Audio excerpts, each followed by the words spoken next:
गे देखै छियो छौरा के करै छी भाजा भात गे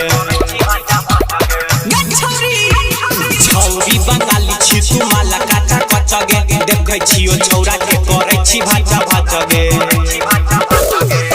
नाचे परतो याद बजी के नाचे परतो सिंह जी के सीना से साइट के छौरा सब पी के छौ फलाई टगे हे गई छौरिया तो हे डलाई टगे छौरा सब पी के छौ फलाई टगे हे गई छौरिया फोर तो हे डलाई टगे